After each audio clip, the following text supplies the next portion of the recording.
आज का दिन है योम उर्दू 25 फरवरी 1948। अभी पाकिस्तान बने हुए सिर्फ 6 महीने हुए थे कि हमारे और आपके अजीम कायद मोहम्मद अली जिन्ना रहमतुल्लाह अलैह ने उर्दू को कौमी ज़ुबान का दर्जा दिया। और ये बात बाइस फ़ख्र है। कायद को भी मालूम था कि इस कौम की अगर कोई ज़ुबान हो सकती है तो वो सिर्फ़ और सिर्फ उर्दू हो सकती हैं। हालांकि पाकिस्तान में बहुत सारी मकामी ज़ुबानें बोली जाती हैं, लेकिन कायद ने उर्दू को कौमी ज़ुबान का दर्जा दिया और सब ने इससे इत्तेफाक किया। फिर आईनी पाकिस्तान में उर्दू ज़ुबान को कौमी दर्जा मिला। मैं ये कहूँगा कि ये दिन 25 फरवरी वो अजीम दिन है जिस दिन उर्दू को कौमी ज़ुबान का दर्जा मिला।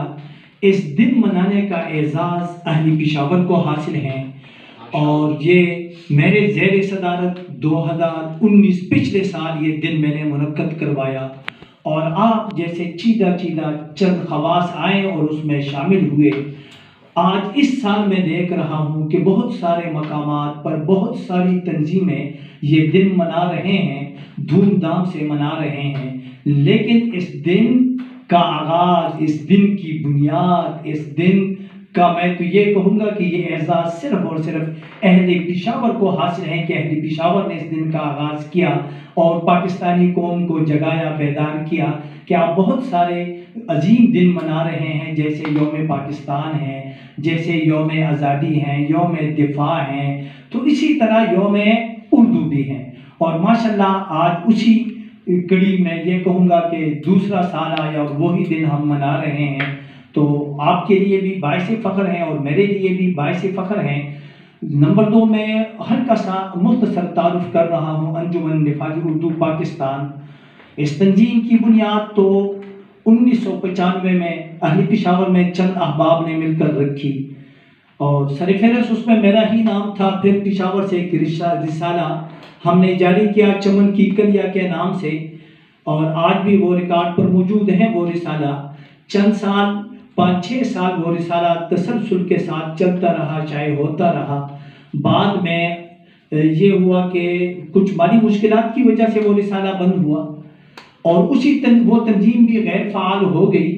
वो तंजीम दोबारा 2020 में इसी जनवरी में हमने दोबारा उसको फ़ाल किया।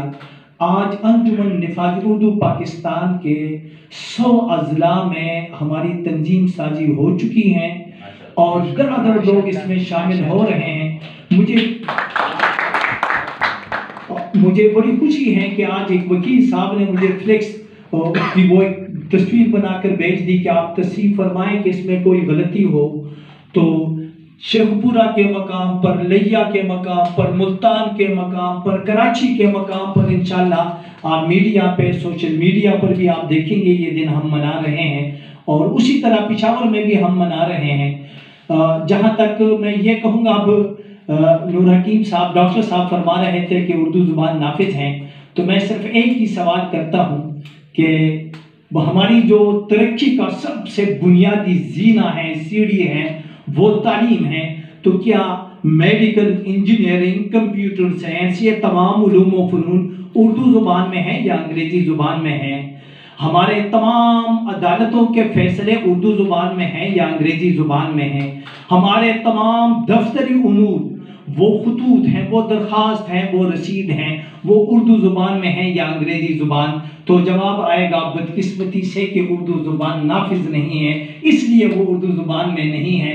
उर्दू ज़ुबान हमारी राबिते की ज़ुबान तो है, उर्दू ज़ुबान हमारी कौमी ज़ुबान तो है, लेकिन वो बुनियादी हैसियत के निसाब की ज़ुबान बन जाए, दफ्तरी ज़ुबान बन जाए, अदालती ज़ुबान बन जाए, वो अभी तक बनी नहीं है और उसी के लिए हम जद्दोजहद कर रहे हैं। अब ये है कि ये अंजुमन निफाज़ उर्दू पाकिस्तान के अगराज़ व मकासिद कोई कहानी नहीं है, सिर्फ 2 अगराज़ व मकासिद हैं।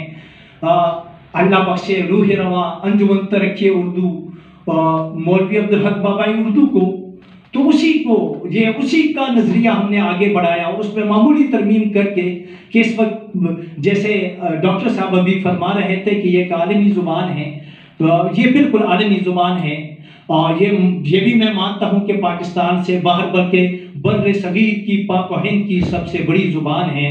تو یہ رابطے کی زبان تو ہے۔ بر صغیر پاک و ہند میں چونکہ پیدا ہوئی ہے، جائے پیدائش بر صغیر ہیں، یہ زبان باہر سے آئی ہوئی زبان نہیں ہے، تو یہ بھی قابل فخر ہیں، لیکن یہ نافذ نہیں ہے۔ بہرحال انشاءاللہ اس کو نافذ کر کے ہم دم لیں گے اور کوشش کریں گے، حد الوسع کوشش کریں گے، ہر قانونی راستہ اپنائیں گے، ہر جمہوری طریقے سے ہم کوشش کریں گے، انشاءاللہ عوامی شعور بیدار کر کے حکمرانوں کو ہم متوجہ کریں گے، اور صرف 1%، 99% پاکستانی تو اردو کی حمایت میں ہے۔ میں خود ایک کالج میں پڑھا رہا ہوں اور مجھے بڑی حیرت ہوتی ہے کہ فزکس، بایو کیمسٹری یعنی سائنسی علوم کے جو اساتذہ ہیں، یہاں تک کہ انگریزی کا جو معلم ہے وہ بھی جب بچوں کو سمجھانے پہ آتا ہے تو اردو کا سہارا لیتا ہے۔ اسے معلوم ہے کہ یہ پاکستانی قوم کے جوان اردو کے بغیر ان کو یہ لیکچر سمجھ نہیں آتا، یہ علم سمجھ نہیں آتا، ہم مجبور ہیں، تو یہ اب نافذ نہیں ہے۔ اور اس لیے تو ہمارے ہاں ڈگریاں تو بے شمار ہیں، لیکن تخلیقی کام بالکل نہیں ہے، کوئی سائنسدان نہیں ہے۔ وجہ یہ ہے کہ ہم غیروں کی زبان میں طوطے کی طرح رٹے تو لگا رہے ہیں، لیکن ہمیں خود بھی سمجھ نہیں آتی۔ انشاءاللہ یہ جب قومی زبان میں نصاب چلا جائے گا، عدالتی فیصلے قومی زبان میں، ہمارے کتنے لوگ عدالتوں میں فیصلوں کے لیے، انصاف کے لیے جاتے ہیں، اور پاکستانی عوام پھر جو وہ سالوں سال بعد جب فیصلہ آتا ہے، وہ چاہے مجرم کے حق میں ہے، چاہے وہ مظلوم کے حق میں ہے، نہ مظلوم سمجھتا ہے نہ ظالم سمجھتا ہے، پھر وکیل کو فیس دیتا ہے کہ ذرا آپ ہی پڑھا کر ہمیں یہ سمجھا دیں، کیونکہ وہ قومی زبان میں نہیں ہے۔ تو انشاءاللہ ہمارا بالکل کے احسانات کو کیسے یاد کروں، اور اتنی مصروفیات میں جب میں نے ان سے وقت لینا چاہا تو مجھے کہا کہ اس دن تو پشاور یونیورسٹی میں بھی پروگرام ہے اور آپ بھی تقریب منعقد کریں گے، تو انشاءاللہ میں تو آؤں گا، انکار تو نہیں کیا۔ میں نے کہا صحت کیسی ہے سر؟ تو فرمایا وہ تو میں تو خود ٹھیک سے مند خود کو لگ رہا ہوں۔ تو ماشاءاللہ جیسے وہ شفقت کے انداز میں، محبت کے انداز میں، تو انشاءاللہ انہی کی سرپرستی ہمیں حاصل رہے گی۔ یہ ہمارے بڑے بھی ہیں، ہمارے رہنما بھی ہیں، ہمارے سپہ سالار بھی ہیں، اور انشاءاللہ وہ منظر ہم حاصل کریں گے۔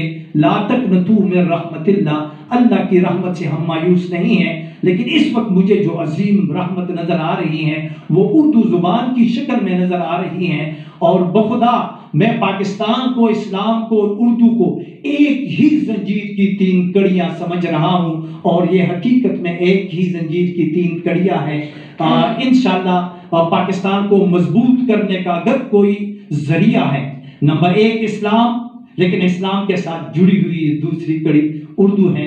اسی کے ذریعے سے ہم پاکستان کو استحکام بخشیں گے، اور انشاءاللہ پھر میں آپ سب ساتھیوں کا تہہ دل سے شکر گزار ہوں، تحیات ممنون ہوں۔ شکریہ جی۔ اردو ہے جس کا نام ہم ہی جانتے ہیں،